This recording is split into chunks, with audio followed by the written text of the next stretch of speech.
Hello students, welcome to the class.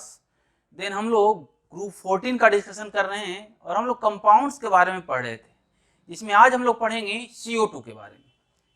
तो heading दीजिए CO2, इसे हम लोग कार्बन डाइऑक्साइड बोलते हैं। अगर इसके स्ट्रक्चर की बात करें तो C डबल बॉन्ड हो, C डबल बॉन्ड हो, sp हाइब्रिडाइजेशन होता है इसका, ठीक है। इसके प्रिपरेशन की बात करें हम लोग, प्रिपरेशन तो कार्बन का अगर हम लोग कंप्लीट कंबसन करवाएं तो हमें CO2 मिलेगा। कोई भी हाइड्रोकार्बन ले लो, CH4 का ऑक्सीजन के साथ कंबसन करवाएंगे तो हमें CO2 प्लस H2O मिलेगा।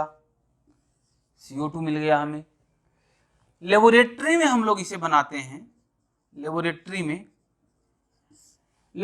में हम लोग इसे बनाएंगे CaCO3 से, कैल्शियम कार्बोनेट। कैल्शियम कार्बोनेट पे जब हम लोग डाइल्यूट HCl डालते हैं तो हमें CaCl2 एक्वस मिलेगा, प्लस CO2 गैस मिलता है और प्लस H2O लिक्विड मिलता है। तो ये लेबोरेटरी में बनाने का तरीका है। जब लेबोरेटरी में CO2 का जरूरत पड़े तो हम लोग CaCO3 पे डाइल्यूट HCl डालेंगे तो हमें CO2 मिल जाएगा। क्लियर? अब ध्यान दीजिए, एक कॉन्सेप्ट की बात कर रहे हैं जिस पे IIT पहले भी क्वेश्चन पूछा है, बहुत ध्यान से सुनिएगा। जब हम लोग H2O में अंडर प्रेशर CO2 को घुलाते हैं, CO2 बहुत कम सोलेबल होता है वाटर में, इसलिए अंडर प्रेशर हम लोग इसको घुलाते हैं। ऐसा नहीं कि सोलेबल नहीं होता है। जब H2O में CO2 को घुलाते हैं तो हमें बनता है H2CO3, कार्बोनिक एसिड। और कार्बोनिक एसिड H प्लस और HCO3 माइनस के फॉर्म में आयनाइज रहता है, और HCO3 अगेन H प्लस और CO3 2 माइनस कार्बोनेट आयन के रूप में टूटा हुआ रहता है। तो क्वेश्चन ये है कि अगर हम लोग CO2 को अंडर प्रेशर वाटर में घुलाएं तो उसमें कौन कौन सा स्पीशीज पाया जाएगा। एक क्वेश्चन IIT पूछी है, कौन कौन से स्पीशीज पाए जाएंगे। तो ध्यान दीजिए, ये सभी रैपिड इक्विलिब्रियम में हैं, ये इक्विलिब्रियम में पाए जाते हैं। इसका मतलब है कि उस सॉल्यूशन में CO2 भी रहेगा, कुछ कार्बोनिक एसिड भी रहेंगे, बाइकार्बोनेट आयन भी रहेगा, कार्बोनेट आयन भी रहेगा, और H प्लस क्योंकि वाटर में है तो हाइड्रोनियम आयन के फॉर्म में रहता है, तो हाइड्रोनियम आयन भी रहेगा। क्लियर है? तो एक क्वेश्चन बहुत इंपॉर्टेंट है, क्योंकि यहां पर आपको ये पूछा गया विच स्पीशीज फाउंड इन सॉल्यूशन, कौन सा स्पीशीज सॉल्यूशन में पाया जाएगा। तो यहां पर बाइकार्बोनेट आयन भी होगा, कार्बोनेट आयन भी होगा, हाइड्रोनियम आयन भी होगा। तो ये सब सभी स्पीशीज जो भी आपका ऑप्शन में है सभी पाया जाएगा। इस बात का आपको ध्यान रखना है, ठीक है। नेक्स्ट अगर CO2 की बात करें तो आपको पता है कि CO2 फोटोसिंथेसिस में पार्टिसिपेट करता है। CO2 प्लस H2O आपस में मिलके in the presence of light and chlorophyll glucose बनाता है और O2 प्रोड्यूस करता है, ठीक है। तो ये सब चीजें आपको फोटोसिंथेसिस में पता है, जिससे CO2 एब्जॉर्ब होता है और O2 बाहर निकलता है। तो ये CO2 के कुछ प्रॉपर्टीज थे। इसमें आपके लिए इंपॉर्टेंट बातें ये हो गई, ये आपको ध्यान रखना है। CO2 एसिड एनहाइड्राइड है किसका, यहीं से पता चल गया आपको। CO2 को जब हम लोग वाटर में घुलाएंगे तो कार्बोनिक एसिड बनेगा, यानी कि कार्बोनिक एसिड का एसिड एनहाइड्राइड CO2 है। इसका मतलब CO2 as a nature acidic nature का होता है। क्लियर है? तो CO2 का नेचर कैसा हो गया, एसिडिक नेचर का हो गया। ये सब इसके कुछ प्रॉपर्टी थे CO2 का, जिसको आपको ध्यान रखना है, लिखिए इसे।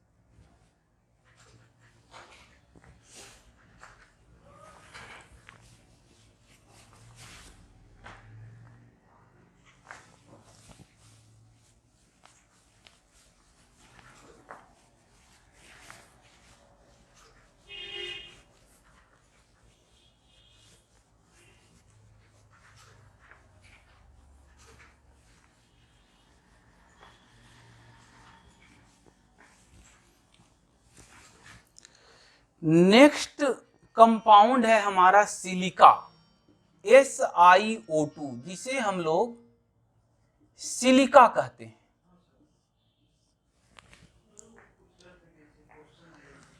तो इस सिलिका का स्ट्रक्चर की अगर हम लोग बात करें, अच्छा इसके फॉर्म की बात करें, फॉर्म, तो सबसे पहले तो सिलिका और सिलिकेट्स इन अर्थ क्रस्ट 95% के अबाउट सिलिका प्लस सिलिकेट है, सिलिकेट्स है अर्थ क्रस्ट में। अब सिलिका के बहुत सारे फॉर्म हैं, इसमें से इसका इंपॉर्टेंट फॉर्म जो है वो है क्वार्ट्ज, क्रिस्टोबोलाइट, ट्राइडायमाइट, ये सभी इसके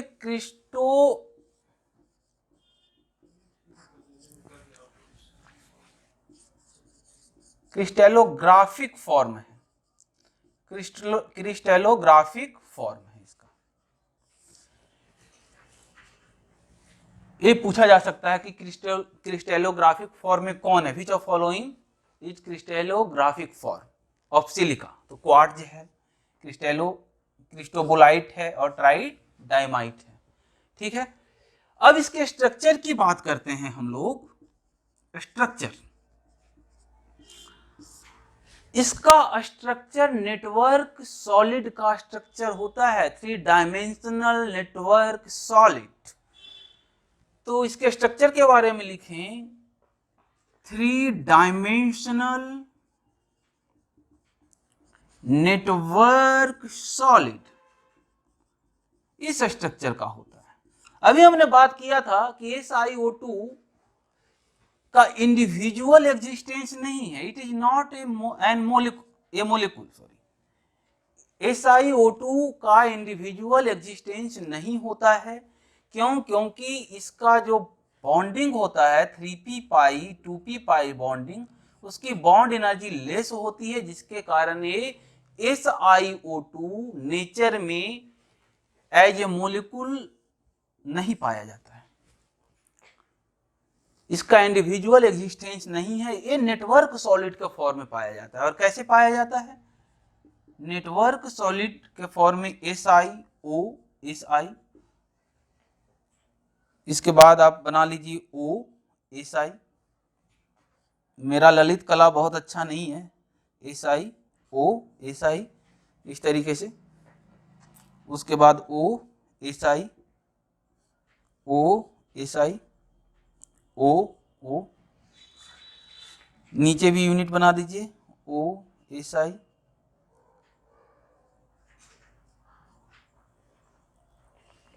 इधर से जोड़ दीजिए इसको O, Si, बीच में ऑक्सीजन लगा दीजिए।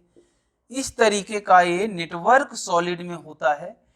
SiO2 सिंगल मोलिक्यूल में एग्जिस्ट नहीं करता है, इसका मतलब है इसका इंडिविजुअल एग्जिस्टेंस नहीं है, तो it is a network solid not a molecule. Clear? 3 dimensional structure होता है। यहां पर देखिए एक सिलिकॉन 4 ऑक्सीजन से कनेक्टेड है, तो हम लोग लिख सकते हैं 1 silicon connected with 4 oxygen tetrahedrally, यानी कि सिलिकॉन का अगर हाइब्रिडाइजेशन की बात किया जाए तो वो sp3 है। sp3 है। तो ये कुछ इसके स्ट्रक्चर के रिगार्डिंग इंफॉर्मेशन हो गया। इसमें आपको ये ध्यान रखना है कि इसका क्रिस्टलोग्राफिक फॉर्म जो होता है वो क्वाड जो होता है, क्रिस्टोबोलाइट होता है, बोलाइट बोलाइट नहीं क्रिस्टोबोलाइट होता है, और ट्राई डाइमाइट होता है। देखिए इसे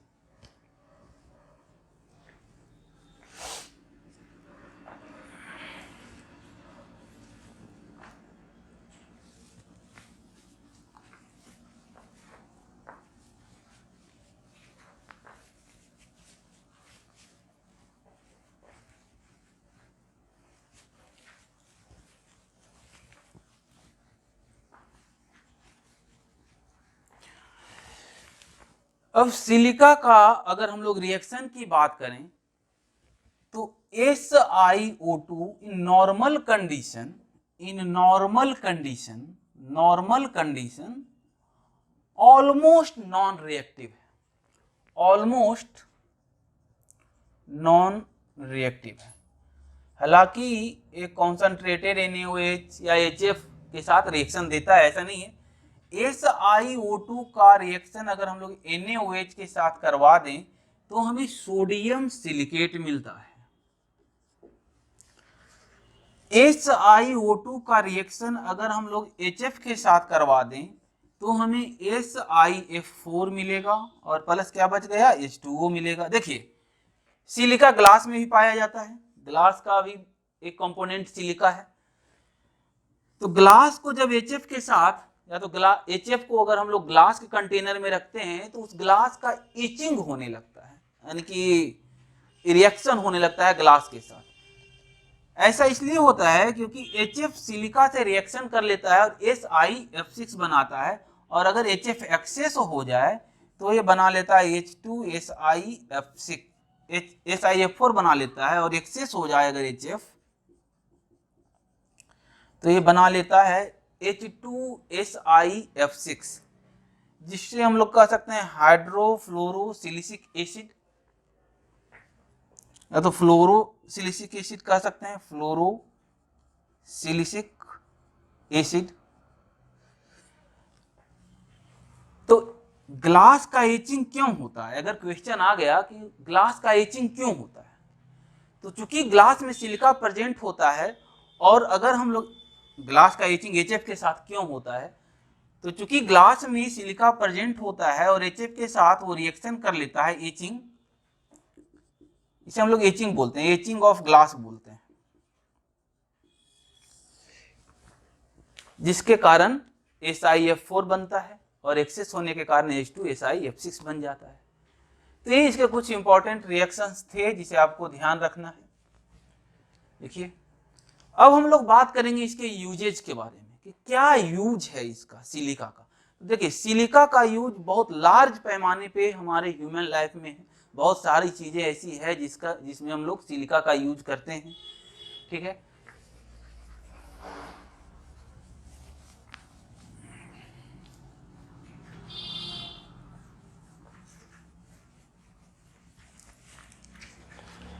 यूजेज ऑफ सिलिका, यूजेज। तो सबसे पहले हम क्वार्ट्ज की बात कर लें, ये भी एक सिलिका का ही फॉर्म है। Quartz is a form of silica, crystallographic form बोलते हैं हम लोग इसको। क्वार्ट्ज का use as a piezo electric material होता है, used as a piezo electric material. अब नया बात आ गया कि पीजो इलेक्ट्रिक मटेरियल क्या होता है। देखिए जब हम लोग मैकेनिकल स्ट्रेस डालेंगे, वैसे मटेरियल जिसपे हम लोग मैकेनिकल स्ट्रेस अगर डालें तो उसमें इलेक्ट्रिसिटी फ्लो करने लगती है, तो उसे हम लोग बोलते हैं पीजो इलेक्ट्रिक मटेरियल। और इस प्रॉपर्टी के कारण क्वार्ट्ज का यूज एक्यूरेट वॉचेज बनाने में होता है, जो आजकल का मॉडर्न रेडियो है उसके टेक्नोलॉजी में होता है, टेलीविजन ब्रॉडकास्टिंग टेक्नोलॉजी में हम लोग इसका यूज करते हैं, फोन कम्युनिकेशन में हम लोग क्वार्ट्ज का यूज करते हैं। तो बहुत सारा यूज करते हैं नए नए टेक्नोलॉजी में due to piezo electric behaviour of quartz. तो पीजो इलेक्ट्रिक मटेरियल में पीजो इलेक्ट्रिक इफेक्ट किसे बोलते हैं, पीजो इलेक्ट्रिक इफेक्ट हम लोग बोलते हैं पीजो इलेक्ट्रिक इफेक्ट या तो पीजो इलेक्ट्रिक प्रॉपर्टी बोलते हैं। If mechanical stress generated, mechanical stress का मतलब क्या हुआ, या तो प्रेशर दे दिए या तो हीट कर दिए तो अपने आप मैकेनिकली स्ट्रेसफुल हो जाएगा, स्ट्रेस आ जाएगा उसमें। If mechanical stress is generated on substance then electricity is flow from it. वैसे सबस्टेंस जिसमें मैकेनिकल स्ट्रेस जनरेट किया गया तो इलेक्ट्रिसिटी का फ्लो होने लगे, उसे हम लोग पीजो इलेक्ट्रिक प्रॉपर्टी बोलते हैं और उस सबस्टेंस को पीजो इलेक्ट्रिक मटेरियल बोलते हैं। और इस प्रॉपर्टी के कारण क्वार्ट्ज का यूज ड्यू टू एवो प्रॉपर्टी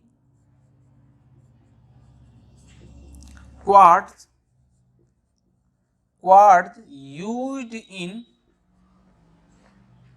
एक्यूरेट वॉचेज, जो आजकल का वॉचेज बनता है, accurate watch, modern radio technology,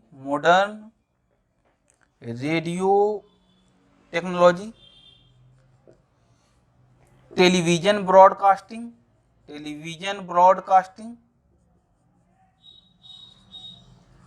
और फोन टेक्नोलॉजी में भी करते हैं। तो ये सब क्वार्ट्ज के बहुत लार्ज पैमाने पे यूज होता है, इसके कारण पीजो इलेक्ट्रिक इफेक्ट के कारण। ठीक है, लिखिए। नेक्स्ट यूज की बात करते हैं।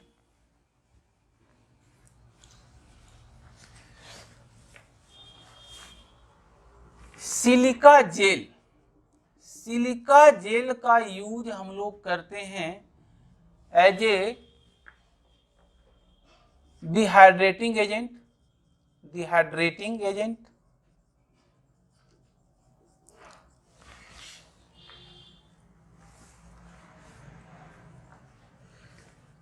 एक फॉर्म है सिलिका का एमोर्फस फॉर्म, जिसे हम लोग बोलते हैं किसेलगर। ये एमोर्फस फॉर्म है सिलिका का, एमोर्फस फॉर्म। ये भी पूछा जा सकता है, which of following is amorphous form of silica, और नीचे 4 आपको दे देगा ऑप्शन। एमोर्फस फॉर्म है सिलिका का जिसका यूज हम लोग फिल्ट्रेशन इंडस्ट्री में करते हैं, फिल्ट्रेशन प्लांट में करते हैं।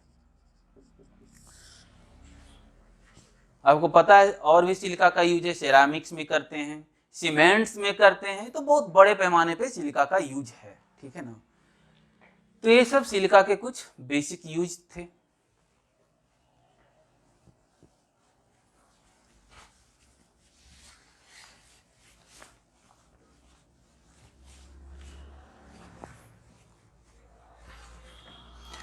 Next, silicones.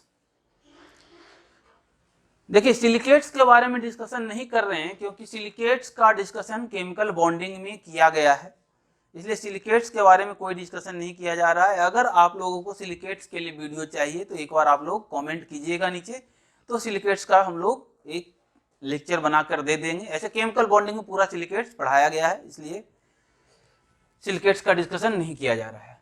सिलिकॉन्स देखिए, R2SiO का रिपीटिंग यूनिट है।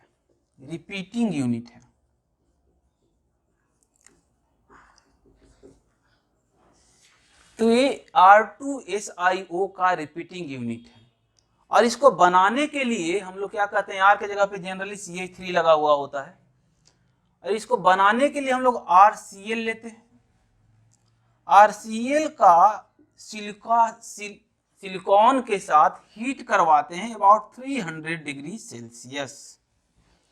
In the presence of copper powder, in the presence of copper powder, तो हमें 3 तरीके का R3SiCl मिलता है, प्लस R2SiCl2 मिलता है, प्लस RSiCl3 मिलता है। 3 तरीके का सिलेन मिलता है, जिसे हम लोग सिलेन डेरिवेटिव्स बोलते हैं। क्या बोलते हैं इसे? सिलेन डेरिवेटिव्स। यही स्टार्टिंग मटेरियल है सिलिकॉन बनाने का। ये है स्टार्टिंग मटेरियल सिलिकॉन बनाने का, स्टार्टिंग मटेरियल ऑफ सिलिकॉन। अच्छा, ये सिलिकॉन डेरिवेटिव्स और एक तरीके से बनाया जाता है, वो है RMgCl को अगर हम लोग हीट कर दें SiCl4 से, तो भी हमें सिलिकॉन डेरिवेटिव्स मिलता है RSiCl3। अगर हम लोग 2RMgCl ले लें, 2 मोल और SiCl4, तो हमें मिल जाता है R2SiCl2। और 3RMgCl ले लें और उसका SiCl4 के साथ हीटिंग करवा दें सबका, तो हमें मिल जाएगा R3SiCl। तो इस तरीके से भी हम लोग स्टार्टिंग मटेरियल बना सकते हैं। इसको हम लोग बोलते हैं ट्राई क्लोरो डेरिवेटिव्स। ये वाला जिसमें 3 क्लोरीन है, उसको क्या बोलेंगे? ट्राई क्लोरो डेरिवेटिव्स बोलेंगे। तो बोलचाल की भाषा में इसे हम लोग बोलते हैं ट्राई क्लोरो डेरिवेटिव्स।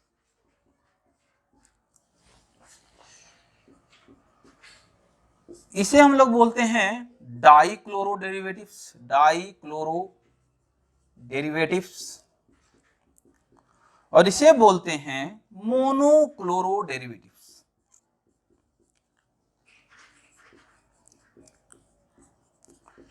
समझ में आ गया कैसे हम लोग स्टार्ट करते हैं? तो हम लोग सिलेन डेरिवेटिव्स बनाते हैं, सिलेन डेरिवेटिव्स बनाते हैं स्टार्टिंग मटेरियल। अब इसका हाइड्रोलिसिस करवाते हैं। हाइड्रोलिसिस करवाएंगे तो सिलिकॉन मिल जाएगा। कैसे? देखिए,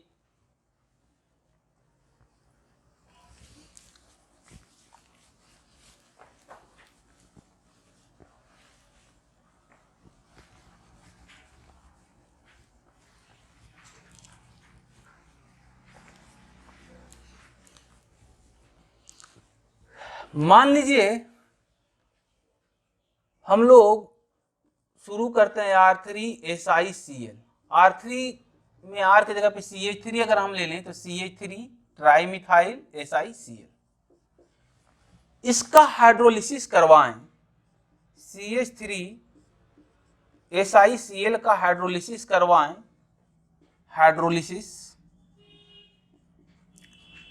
हाइड्रोलिसिस करवाएं, तो देखिए SiCH3 CH3 और क्लोरीन रिप्लेस हो जाएगा OH से, रिप्लेस हो जाएगा, और क्या मिल जाएगा हमें उधर? HCl मिल जाएगा। ठीक है।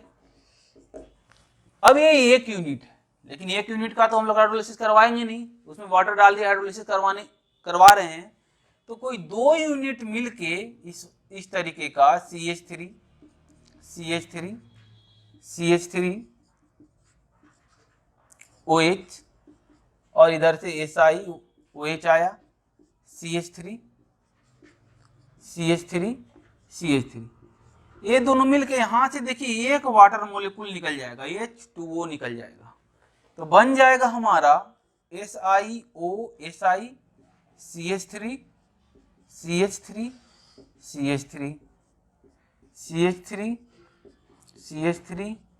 तो ये जब भी बनेगा तो 2 ही यूनिट का सिलिकॉन बनेगा। ठीक है। लेकिन अगर हम लोग पॉलीमर बनाना चाहे सिलिकॉन्स का, तो कैसे बनाएंगे?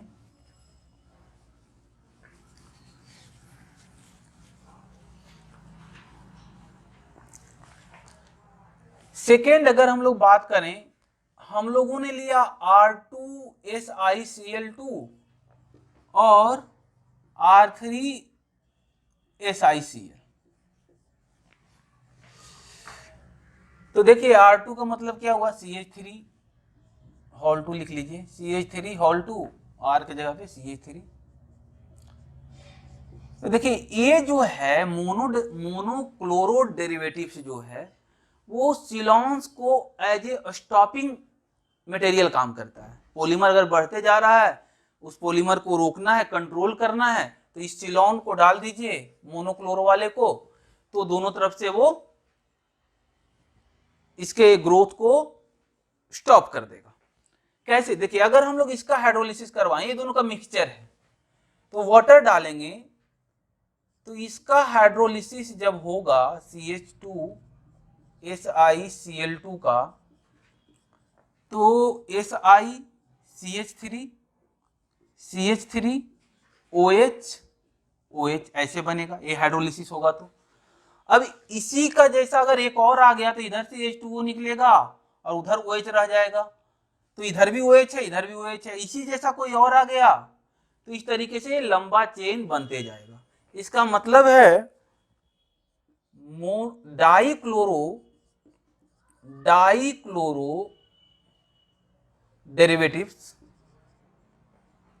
Derivatives for long chain. ठीक है, सीधा लंबा चेन बनाते जाएगा। लेकिन इस चेन को जब स्टॉप करना है, तो as a stopping of chain इसमें ये भी मिला हुआ है, तो कहीं भी वो लग सकता है, जरूरी है दो ही बनाए और लग गया। तो कुल मिला के SiCH3 ए वाला यूनिट रहेगा, और दोनों तरफ से अगर ए आ जाए तो SiCH3 और CH3 इधर से स्टॉप हो गया। आप देखिए उधर वो है ही नहीं, इधर भी कहीं लग सकता है वो आके SiCH3 तो हम कह सकते हैं कि मोनोक्लोरो डेरिवेटिव जो है सिलेन का, वो ग्रोथ ऑफ चेन के लिए स्टॉपिंग मटेरियल का काम करता है। तो क्या लिखेंगे हम लोग, monochloro derivatives used as stopping of growth of chain, stopper of growth of chain. अकेले रहता अगर डाइक्लोरो, तो लंबा चेन बनाते चला जाता, लेकिन चूंकि इसमें मोनोक्लोरो वाला भी है, तो कहीं भी वो एक जगह लग गया तो एक तरफ से रुक गया, और दूसरे तरफ से भी लग गया तो दूसरे तरफ से भी रुक गया। जरूरी नहीं है, हो सकता है एक ही ऐसा बने और रुक जाए, हो सकता है 5 ऐसा बने फिर रुके। ये हम लोग नहीं कर सकते, इसीलिए हम लोग इसे ब्रैकेट में डालें कि ये लंबा बन सकता है, और जहां भी ये आ जाएगा वहां इधर से रुक जाएगा, जहां भी ये आ जाएगा इधर से रुक जाएगा। क्लियर है? तो इस तरीके का बनेगा, इन दोनों का मिक्सचर लेंगे। लिखिए इसे,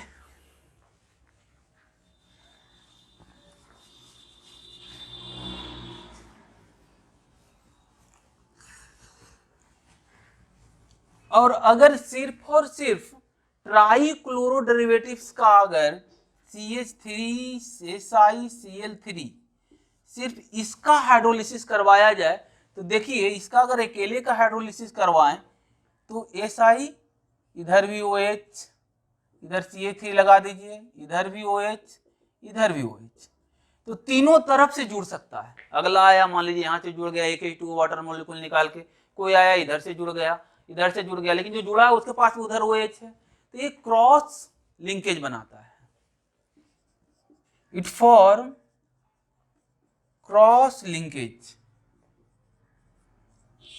कैसा बनाएगा, अगर इसका हाइड्रोलिसिस करवा दें तो CH3SiCl3 का हाइड्रोलिसिस, ये तो सिंगल यूनिट का हम लोगों ने किया है, अगर तो SiO CH3 Si,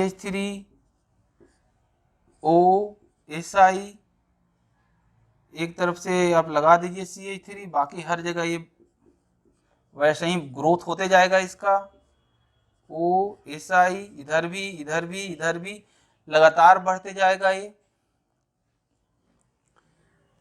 और भी बना सकते हैं हम लोग। अच्छा ये वाला हो गया एस आई ओ,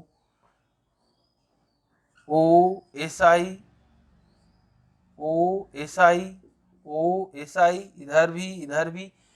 तो इसी तरीके का एक क्रॉस लिंकेज बनाते जाएगा, ओ एस आई, इस तरीके का एक क्रॉस लिंकेज बनाएगा और बहुत लंबा हर तरफ से बढ़ेगा ये क्रॉस लिंकेज बनाएगा। देखिए इसे,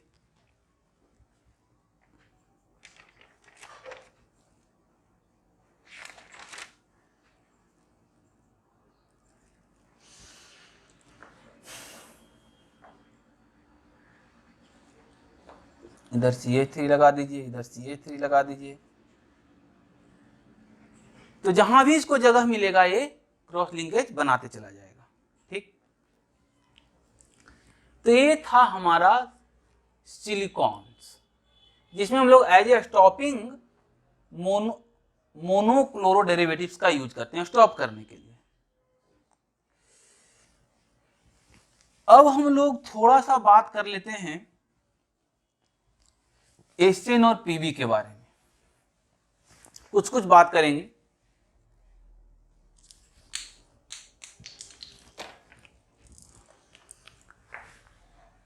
जैसे एसएन की बात करें तो ये दो फॉर्म में पाया जाता है, alpha Sn and beta Sn. ये ग्रे टीन है और ये व्हाइट टीन है। ये दोनों आपस में इक्विलिब्रियम में रहता है 13.2 डिग्री सेल्सियस। इसका डायमंड स्ट्रक्चर होता है और इसका मेटालिक स्ट्रक्चर होता है। ठीक है, पहला क्वेश्चन यहां से अराइज हो सकता है। दूसरा, हम इसके कुछ कंपाउंड की बात करें तो SnCl2 की बात करते हैं, जो कि 2H2O as a water of hydration इसमें रहता है। अगर हम लोग इसको बनाएं तो एसएन का जब हम लोग डाइल्यूट HCl या तो फिर एसएन को जब हम लोग Cl2 से गुजारेंगे, Cl2 को हॉट एसएन से गुजारेंगे तो हमारा बन जाएगा SnCl2 बन जाएगा। या तो फिर एसएन का डाइल्यूट HCl के साथ ट्रीटमेंट करवा दें तो हमें SnCl2 मिल जाएगा, एक्वस फॉर्म में मिल जाएगा। और इसका क्रिस्टलाइजेशन करवा दें तो लास्टली हमें SnCl2 2H2O मिल जाएगा। ये वाला मेथड रहने दीजिए।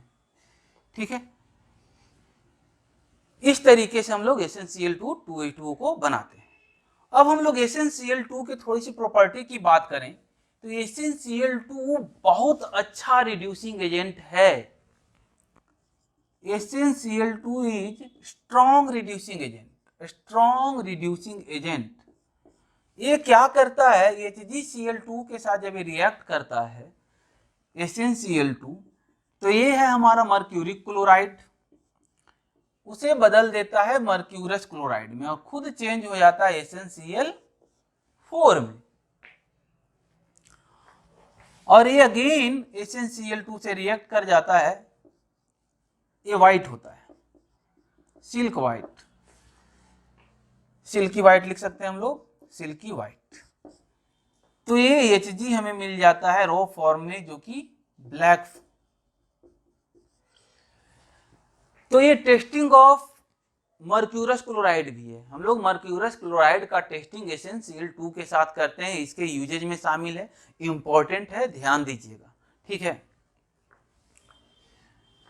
तो अगर हम लोग इसके यूजेज की बात करें तो used as a reducing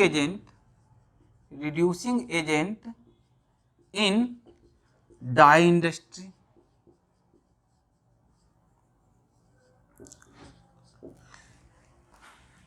used in test of mercurous chloride. ये सब इसके कुछ इंपॉर्टेंट यूजेज हैं। तो ये कुछ थोड़ा सा एसेंशियल 2 के बारे में हम लोग जाने, लिख लीजिए रिड्यूसिंग एजेंट।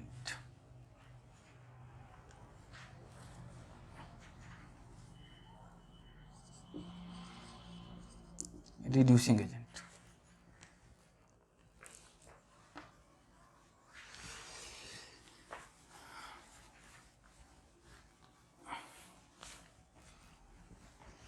नेक्स्ट हम लोग कंपाउंड की बात कर रहे हैं, वो है SnCl4, जिसे हम लोग कहते हैं butter of tin. Butter of tin actually जब इसको हम लोग एटमॉस्फेयर में रखते हैं तो ये वाटर को एब्जॉर्ब कर लेता है और बहुत सारे हाइड्रेटेड फॉर्म में पाया जाता है। ये SnCl4, 3H2O, SnCl4, 5H2O, SnCl4, 6H2O, SnCl4, 8H2O, ये सभी बहुत सारे हाइड्रेटेड फॉर्म में पाया जाता है। उसमें से इस फॉर्म को SnCl4, 5H2O को हम लोग बोलते हैं बटर ऑफ टीन। ये क्वेश्चन पूछा जा सकता है, butter of tin, which of following is butter of tin, और सभी का हाइड्रेटेड फॉर्म दे देगा SnCl4 का। ठीक है, इसे बोला जाता है बटर ऑफ टीन। इसमें इतना ही इंफॉर्मेशन बताना था मुझे। नेक्स्ट हम लोग बात करते हैं Pb3O4, जिसे हम लोग बोलते हैं red lead. Red lead red colour का होता है, इसमें देखिए लेड भी है, इसलिए इसे हम लोग रेड लेड बोलते हैं। और इसका कॉम्बिनेशन है 2PbO प्लस PbO2। तो ये पूछा जा सकता है Pb3O4 में लेड का कौन कौन सा ऑक्सीडेशन नंबर है, कौन कौन से ऑक्सीडेशन नंबर में पाया जाता है। तो इसमें +2 में भी है और ये +4 में भी है।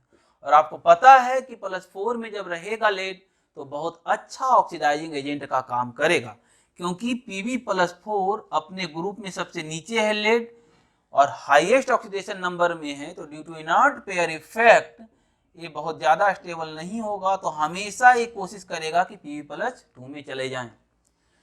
तो अपने आप को रिड्यूस करेगा, तो it act like very good oxidising agent. Clear. अब इसका एक रिएक्शन रिसेंटली जो IIT का एग्जाम हुआ उसमें पूछा गया कि Pb3O4 का रिएक्शन अगर हम लोग HNO3 से करवा दें तो क्या बनेगा। तो यहां पर देखिए PbO2 बनता है और ये PbO2 के बनाने का प्रिपरेशन मेथड भी है। PbO2 बनेगा और साथ में क्या बनेगा, PbNO3 हॉल 2 बनेगा और हाइड्रोजन और वाटर है तो H2O बनेगा। तो ये रिएक्शन रिसेंटली 2020 IIT एडवांस में पूछा गया है,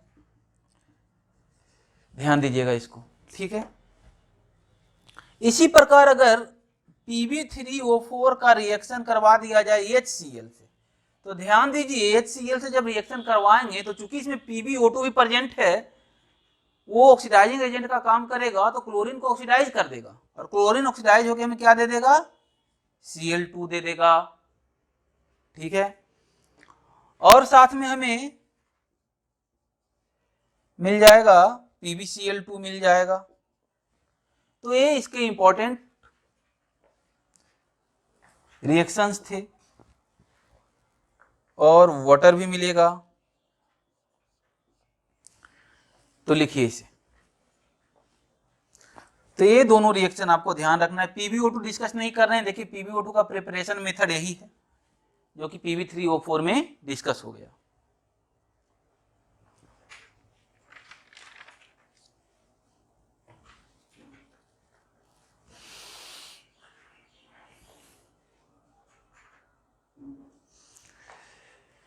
तो आज हम लोगों ने ग्रुप 14 कंप्लीट कर लिया है। कार्बन फैमिली में मोस्ट ऑफ द डिस्कशन जितना होना चाहिए था हो गया है। एग्जामिनेशन में आई होप अगर आप लोग पढ़ेंगे तो कुछ नहीं छूटेगा, जितना इन्फॉर्मेशन आप लोगों को दिया गया है। एनसीईआरटी के रिगार्डिंग भी सारे इन्फॉर्मेशन को कलेक्ट करके एक जगह किया गया है। इसके अलावा एडवांस के लिए जो भी चाहिए वो आपको बताया गया है, तो आप लोग इसको रिवाइज कीजिए बार बार। तो धीरे धीरे ग्रुप्स थोड़ा सा दिक्कत होता है बच्चों को याद करने में, तो धीरे धीरे आपको याद हो जाएगा, कर जाएगा। तो हम लोग मिलते हैं नेक्स्ट क्लास में, तब तक के लिए